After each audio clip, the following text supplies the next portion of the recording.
Ayan, siyempre, luto na siya, no? Kaya hahanguin na natin. Magtitira lang tayo ng iilan para panghalo sa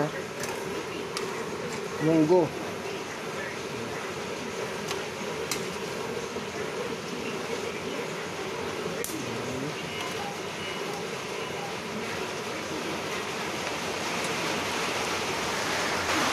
So, ayan, igigisa na natin yung bawang. Bawang.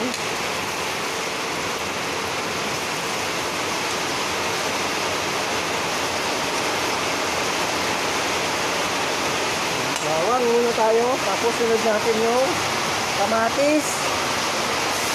Kamatis, sunod na rin natin yung sibuyas.